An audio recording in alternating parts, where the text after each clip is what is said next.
যদি এই কমিশনের রিপোর্টকে প্রত্যাখ্যান করে, কমিশনকে যদি বাতিল করে, নতুন করে এদেশের সংখ্যাগরিষ্ঠ নারীর অভিপ্রায় অনুযায়ী তাদের প্রতিনিধিত্ব নিশ্চিত করে নতুন কমিশন গঠন না করা হয়, এই নারী কমিশনের সদস্যদের পরিণাম সেই তসলিমা নাসরিনের মতোই ঘটানো হবে।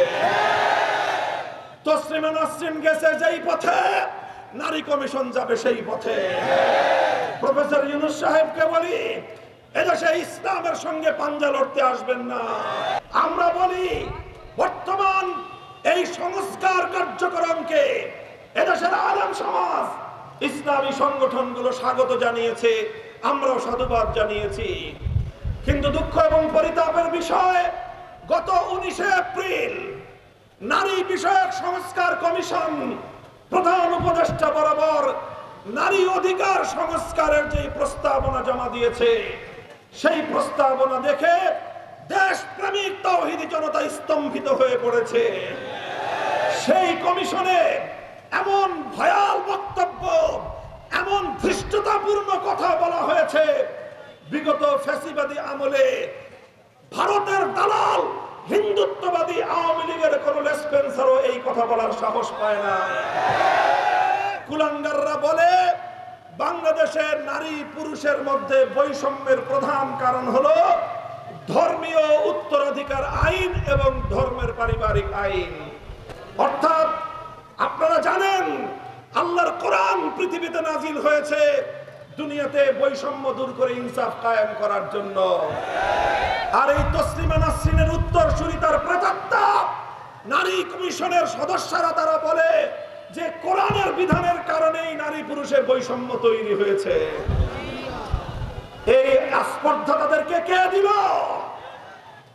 শুধু এখানেই ক্ষান্ত নয়, এই কমিশনের রিপোর্ট জমা হওয়ার পরে প্রধান উপদেষ্টার অফিসিয়াল ভেরিফাইড ফেসবুক পেজে সেটাকে প্রচার করে অঙ্গীকার ব্যক্ত করেছেন প্রধান উপদেষ্টা, যত দ্রুত সম্ভব এই নারী কমিশনের রিপোর্ট নাকি তিনি বাস্তবায়ন করবেন।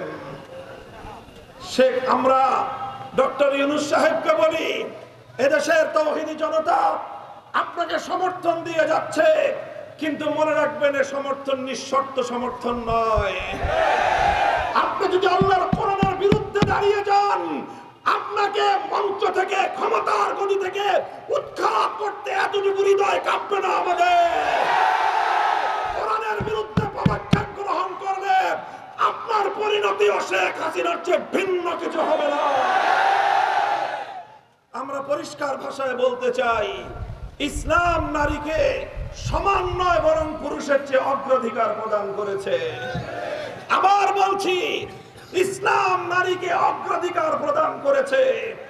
বাংলাদেশের আবহমান কাল থেকে চলে আসা সকল নারীরা ইসলাম প্রদত্ত, আল্লাহ প্রদত্ত অধিকার নিয়ে তারা সন্তুষ্ট আছে।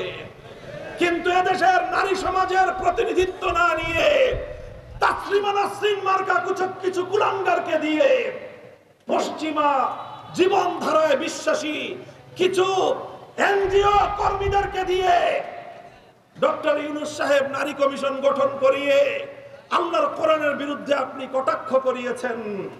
দাবি তুলতে চাই, 90% মুসলমানের ধর্মীয় অনুভূতিতে আঘাত দেওয়ার জন্য নারী কমিশনের প্রত্যেকের বিরুদ্ধে আইনানুগ ব্যবস্থা গ্রহণ করতে হবে।